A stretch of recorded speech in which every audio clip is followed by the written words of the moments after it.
جب نکاح ہوتا ہے، نکاح کے وقت جو سگنیچر سائن لیے جاتے ہیں تو کیا یہ ضروری ہے؟ دوسرا ساتھ ہی یہ کہ جو خطبہ پڑھا جاتا ہے تو کیا وہ خطبہ بھی ضروری ہے یا اس کے بغیر بھی نکاح ہو جاتا ہے؟ نکاح میں خطبہ پڑھنا یا خطبے کا ہونا تو سنت ہے. ٹھیک ہے. اگر نکاح میں خطبہ نہیں ہوا تو یہ نہیں کہیں گے کہ نکاح نہیں ہوا. ٹھیک ہے.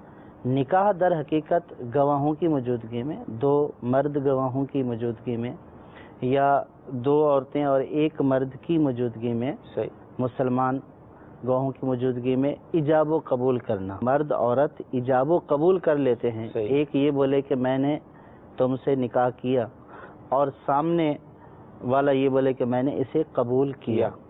یہ خود ایجاب و قبول کر لیں یا ان کے وکیل ایجاب و قبول کر لیں ان کی اجازت کے ساتھ. تو اس دو گواہوں کی موجودگی میں ایجاب و قبول سے نکاح پائے تکمیل تک پہنچ جاتا ہے. اب نکاح کا فارم بھرنا، اس کے اوپر سائن کرنا، یہ قانونی فارمیلٹیز ہیں کہ اگر آپ کو کہیں ثابت کرنا ہو کہ آپ کا فلاں عورت سے نکاح ہوا تو آپ ثابت یہ کر سکیں کہ ہاں بھئی یہ قانونی طور پر یہ ہمارے پاس ڈاکومنٹ ہے، ہمارا نکاح ہوا.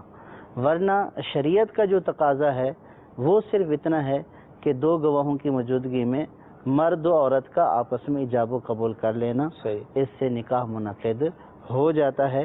باقی پھر جو ہے وہ لوازمات نکاح میں سے نہیں ہیں، جیسے خطبے کا پوچھا گیا، خطبے کا ہونا، تو یہ نکاح کے اجزاء میں شامل نہیں ہے یہ چیزیں. جیسے بھی آپ نے ارشاد فرمایا ہے کہ لڑکا لڑکی اور دو گواہوں کی موجودگی میں ایجاب و قبول اگر ہوا تو نکاح ہو جائے گا. اب جس طرح کے حالات ہیں، معاشرہ آپ کے سامنے ہے، تو کیا ان کے ذہن میں ایک سوال یہ پیدا نہیں ہوگا تو بڑا آسان سا نسخہ مل گیا کہ مطلب یہ کہ آج کل جس طرح کے حالات ہیں دوستی یاری بھی ہوتی ہے اور اس طرح یعنی ٹوٹل 4 افرادی تو چاہیے، لڑکا لڑکی اور 2 مرد، اور یہ نکاح ہو جائے گا بند کمرے میں، تو کیا فرمائیں؟ احناف کے نزدیک 2 گواہوں کی موجودگی میں نکاح تو ہو جائے گا، لیکن اس کا یہ ہرگز مطلب نہیں ہے کہ کوئی یوں کر لے، کہ اس کی ترغیب نہیں دلائی جائے گی کہ کوئی اس طور پر اگر کر لے گا تو اس میں تہمتوں کا ایک دروازہ کھلے گا. کیونکہ اگر فرض کیا کہ کوئی بند کمرے میں کر بھی لیتا ہے تو عام طور پر اس کا مقصد یہ ہوتا ہے کہ اس کو چھپانا. اب اگر فرض کیا کہ وہ دونوں مرد عورت جا رہے ہیں تو لوگ تو یہی بدگمانی کریں گے کہ بھائی یہ کون ہے، ان کا تو کبھی سنا ہی نہیں ہے کہ یوں نکاح ہوا ہو. تو اس لیے کہا گیا مسجد میں ہونا، تاکہ لوگوں کو پتہ چلے کہ ہاں بھائی فلاں مرد عورت کا نکاح ہوا. ٹھیک ہے.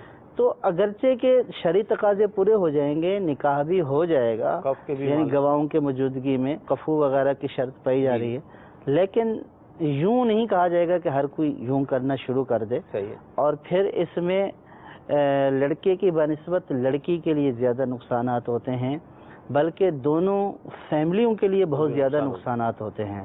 اور وہ ایسے نقصانات ہوتے ہیں کہ جس کا اندازہ جو ہے وہ عام طور پر لوگ نہیں کر سکتے. جب اس طرح کے مسائل سامنے آتے ہیں تو وہ بہت شدید قسم کے مسائل ہوتے ہیں.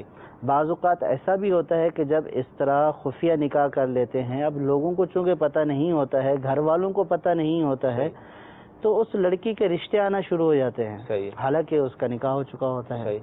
تو اب بعض اوقات یوں بھی دیکھنے میں آیا کہ اب اس نے کسی کو بتایا نہیں شرمساری کی وجہ سے، تو والدین اس کا دوسرا نکاح بھی کر دیتے ہیں، حالانکہ وہ تو پہلے کسی کے نکاح میں موجود ہے. اب تو نکاح ہو ہی نہیں سکتا.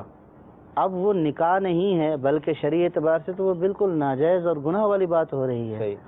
اب اس میں اس طرح کی پیچیدگیاں ہیں، تو اس لیے جو شریعت نے ایک ضابطۂ کار بیان کیا ہے اور ایک جو طریقہ بیان کیا ہے کہ تمام مسلمانوں کو جو محلے دار ہیں ان کو پتہ ہونا چاہیے کہ ہاں فلاں کا فلاں سے نکاح ہوا ہے. اب اگر یہ پتہ ہوگا تو کوئی رشتہ نہیں بھیجے گا. یہاں اگر اس طور پر خفیہ طور پر کیا جائے گا کہ گھر والوں کو بھی پتہ نہیں ہے تو پھر جو آگے گناہوں کے دروازے کھلیں گے کہ اب اگر فرض کیا کہ آگے نکاح یوں خفیہ ہوا اور اس کا آگے نکاح کر دیا گیا تو اب یہاں پہ لڑکے کو عام طور پر اگرچہ کم نقصان ہوتا ہے دنیاوی اعتبار سے، ورنہ دینی اعتبار سے وہ بھی گناہ گار ہو رہا ہے کہ اس کی بیوی جو شرعی طور پر ہو چکی ہے اب وہ کسی کے ساتھ رہ رہی ہے، یعنی کہ جو اس کا دوسرا نکاح وہ تو ہوا ہی نہیں ہے، لیکن وہ حقیقی اعتبار سے تو اس کی زوجہ ہے.